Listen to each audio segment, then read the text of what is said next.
नमस्कार। मैं अरुण के शर्मा, एनालिस्ट वन थॉट। आज बात करेंगे कि जो दोनों देशों के डीजीएमओ सीज फायर पर आगे बातचीत कर रहे हैं, उससे पहले भारत ने क्या पाया और क्या खोया। अब हमारी जो सेना है उसका कहना है कि पाकिस्तान के 40 सैनिक भी इस सारे 7, 8, 9, 10 की कार्रवाई में मारे जा चुके हैं। और हमारे जो डिफेंस मिनिस्टर हैं राजनाथ सिंह साहब, उन्होंने कहा है कि हमारी सेना को हमने फ्री हैंड दिया हुआ है, यानी जैसी परिस्थिति हो वैसी कार्रवाई करे। उसको सेंटर से, केंद्रीय सरकार से कोई लंबे चौड़े आदेश की ना तो उम्मीद है और ना ही वो कोई ऐसी बात कर रहे हैं कि उनको आदेश लेने की ज़रूरत भी महसूस हो। समय समय पर प्रेस वार्ताएं हो रही हैं और सभी लोग नज़र बनाए हुए हैं। हमारे जो अजीत डोभाल हैं, प्रधानमंत्री हैं, राजनाथ सिंह हैं, बहुत सारी हमारी जो कैबिनेट के सदस्य हैं, वो पल पल की खबर इस पर रखे हुए हैं और वो अलर्ट मोड पर हैं। उन्होंने बताया कि हमारी सेनाओं की धमक है वो खाली पाकिस्तान में बॉर्डर पर नहीं, रावलपिंडी तक हमने मार की है।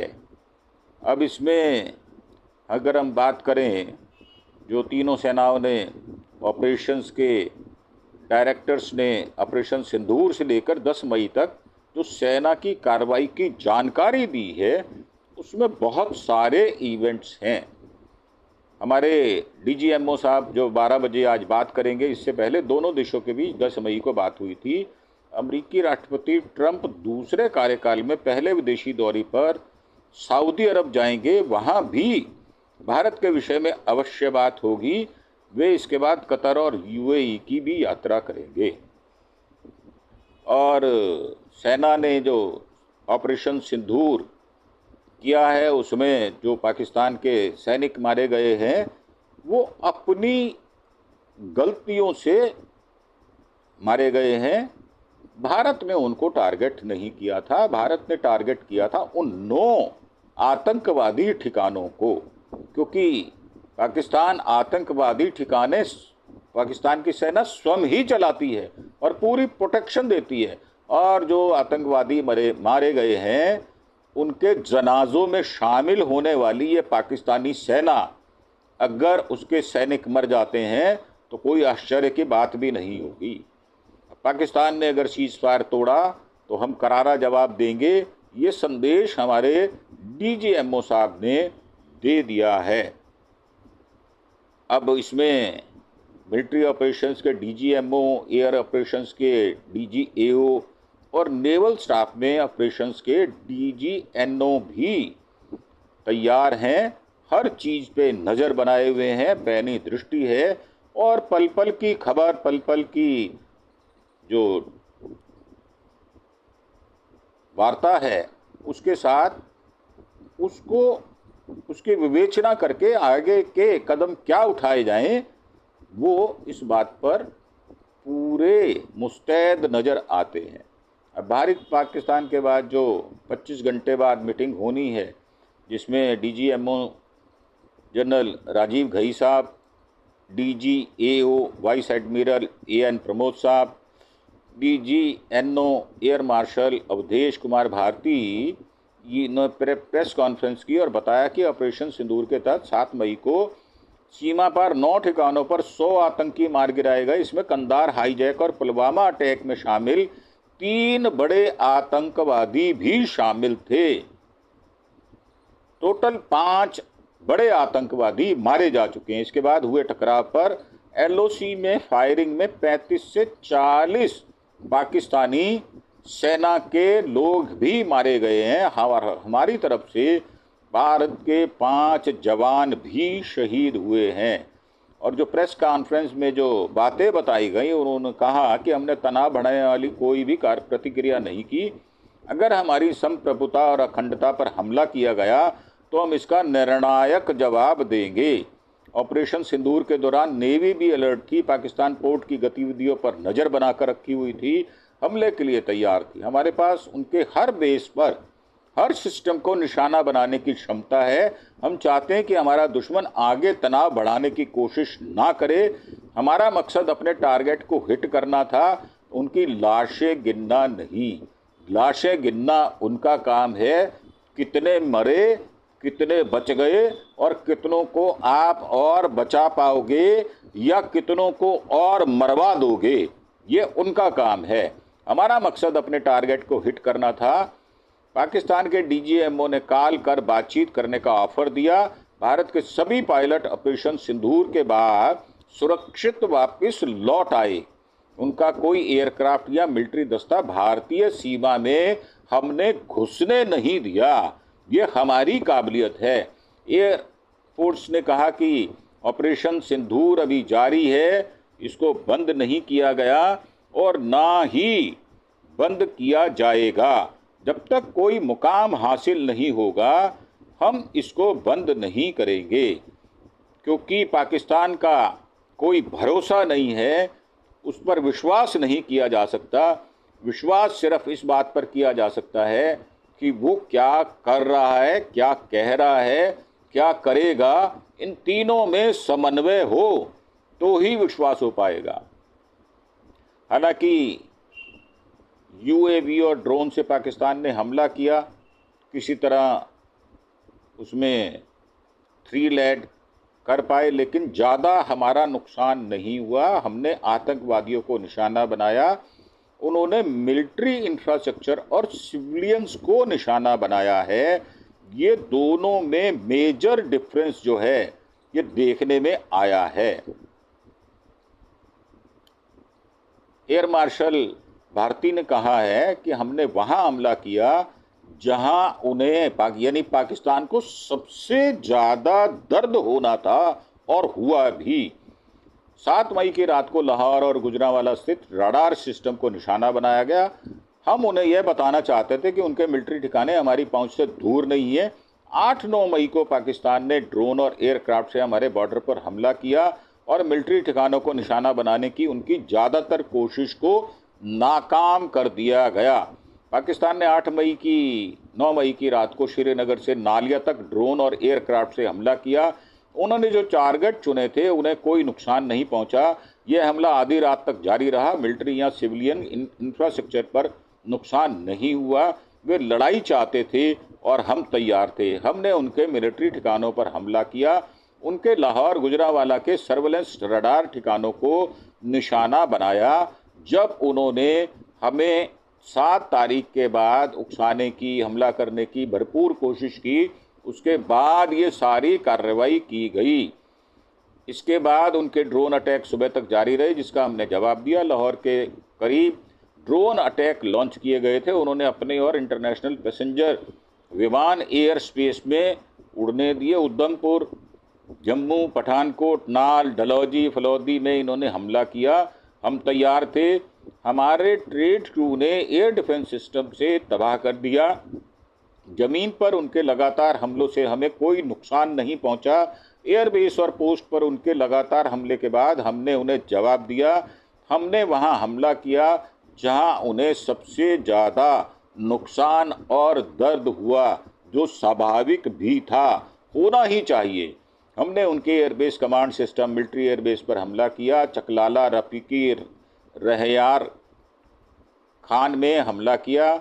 हमने उन्हें कहा कि आक्रामकता को माफ़ नहीं किया जाएगा। ये स्पष्ट तौर पर पाकिस्तान को समझ में आ जाना चाहिए। अगर भारत पहल नहीं करता और उसको छेड़ा जाता है तो वो पाकिस्तान को किसी भी तरीके से, किसी भी एंगल से, किसी भी विषय को लेकर छोड़ने वाला नहीं है। वो उसको धाराशायी करके ही मानेगा। ऐसी शपथ हमारी तीनों सेनाओं के अंगों ने ली है और 146 करोड़ लोगों ने भी ऐसी शपथ ले रखी है। हमारे पास उनके हर बेस पर, हर सिस्टम को निशाना बनाने की क्षमता है। हम चाहते हैं कि हमारे शत्रु आगे तनाव बढ़ाने की कोशिश ना करें। ये हमारी ताकीद भी है और ये वार्निंग भी है उनको। हमारी लड़ाई पाकिस्तानी मिलिट्री या किसी और से नहीं है, हमारी लड़ाई आतंकवादियों से है जिन्हें हमने निशाना बनाया, लेकिन उन्हें ड्रोन यूएवी से हमला किया। हमारे पास जवाब देने के लिए बहुत कुछ था और हमने वो रास्ते अपनाए जो उचित और सही थे। हम यह करने की क्षमता रखते हैं, इसलिए हमने ये सब कुछ किया। हमने पहलगाम अटैक के बाद अरब सागर में कई ड्रिल की, हथियारों की चेकिंग की, हम अपनी तैयारी को परख रहे थे। नेवी ने पाकिस्तान नेवी को लगातार मॉनिटर किया। हम उनकी हर लोकेशन, हर मूवमेंट से वाकिफकार थे। मुझे 10 मई को पाकिस्तानी डीजीएमओ ने कॉल किया था। पाकिस्तान के डीजीएमओ से दोपहर 3:30 बजे बात हुई, जिसमें तय हुआ 7 बजे के बाद कोई भी हमला नहीं किया जाएगा। अगली बातचीत 12 मई को होगी, यानी आज सोमवार 12 बजे। कुछ ही घंटों बाद उन्होंने संघर्ष विराम को तोड़ा, ड्रोन अटैक किया और फायरिंग की। ये हमारे मिलिट्री के, हमारी सेना के लोगों का ये जवाब है। हमने उन्हें मैसेज भेजा कि हम पर किए गए हमलों का जवाब हमने दिया है। अगर आज रात भी ऐसा किया गया तो हम आपको भरपूर और तगड़ा जवाब देंगे। इसके बाद हमारे आर्मी चीफ ने हमें जवाब देने के लिए पूरी अथॉरिटी दे दी। हमारे 5 जवान शहीद हुए। हम उन्हें श्रद्धांजलि देते हैं और भगवान से प्रार्थना करते हैं कि उनको उनके चरणों में स्थान दे। हमने तनाव बढ़ाने वाली कोई प्रतिक्रिया नहीं की, लेकिन अगर हमारी संप्रभुता पर, अखंडता पर अगर अक्षुण्ण है और कोई उस पर हमला करेगा तो उसको नेस्तनाबूद कर दिया जाएगा। ये बात पक्की है। इसका निर्णायक जवाब हम देंगे। ये भी बात बिल्कुल ठीक है। पसरूर रडार सिस्टम तबाह हुआ, इसकी फ़ोटोज़ भी जारी की गई हैं। जैकबाबाद एयरफील्ड भी तबाह किया गया। चुनियान रडार सिस्टम तबाह किया गया। ये 50 मिनट की जो प्रेस कॉन्फ्रेंस हुई उसमें 20 सवालों के भी जवाब दिए गए। पाकिस्तान के साथ सीज़ फायर पहले भी हुआ है। इस बार सीज़ फायर का उल्लंघन होता है तो उनकी तरफ से कुछ हरकत की जाती है तो भारत कार्रवाई करेगा। एयर मार्शल भारती साहब ने कहा कि दोनों देशों के बीच सहमति बनी है। इस बार भी यही हुआ है, लेकिन दुर्भाग्यवश 10 मई की शाम 7 बजे के करीब पाकिस्तान ने सीज़ फायर का उल्लंघन किया। हमने इसके बारे में उन्हें बताया भी। देखते हैं आज क्या होता है। मतलब ये 11 तारीख कल की बात कर रहे हैं। हमारे जवाब देने की बात हो तो आप जान सकते हैं भारतीय सेना मुंह तोड़ जवाब देने में पूर्ण तौर पर सक्षम है। ऑपरेशंस के दौरान कितने पाकिस्तानी मारे गए? इस ऑपरेशन में ब्रह्मोस S-400 मिसाइल की भूमिका बहुत शानदार रही है और हमारे हिसाब से पाकिस्तान के 35 से 40 जवान मारे गए हैं। वैसे हमारा हमला जो है वो टारगेट उनकी सेना नहीं थी, बल्कि आतंकवादी ठिकाने थे। भारत ने कौन से हथियार का इस्तेमाल किया, फिलहाल इसकी जानकारी, क्योंकि ये सारे ऑपरेशंस गुप्त होते हैं, हम नहीं दे सकते। वैसे हमारा काम टारगेट को निशाना बनाना था, ये बात पक्की है। ऑपरेशन सिंदूर में क्या राफेल का इस्तेमाल हुआ, क्या ऑपरेशंस में इसे पाकिस्तान में क्रैश या मार गिराया गया, इस वक्त मैं इस बात पर कोई कमेंट नहीं करना चाहूँगा। ये भारती साहब ने कहा। और बीच लड़ाई में इस तरह के ना तो प्रश्न किए जाते हैं, ना ही उनके उत्तर भी दिए जाते हैं। जब सब कुछ सेटल हो जाता है, उसके बाद जब हम रिव्यू करते हैं तो ये बातें आती हैं। हम उन्हें यानी पाकिस्तान को इस वक्त कोई फ़ायदा देना नहीं चाहते। बस इतना ही है कि हमारे सभी पायलट सुरक्षित भारत में वापस आ चुके हैं। और जैसा कि उन्होंने कहा कि उनके विमानों को हमारी सीमा में आने से रोका गया, इसलिए हमारे पास मलबा नहीं है। लेकिन निश्चित रूप से हमने कुछ पाकिस्तानी विमानों को मार गिराया है, वो उनके ही एरिया में गिरे हैं, ऐसी भी जानकारी उपलब्ध हो रही है। संख्या के बारे में हम यहाँ कोई अनुमान लगाना नहीं चाहते। हमारे पास संख्याएं बहुत हैं और हम उन्हें स्थापित करने के लिए तकनीकी विवरण जो है डिटेल प्राप्त कर रहे हैं, इसलिए इस समय कोई आंकड़ा नहीं देना चाहते। 21 आतंकी ठिकाने चुने गए थे, जिनमें सिर्फ 9 तबाह किए गए हैं।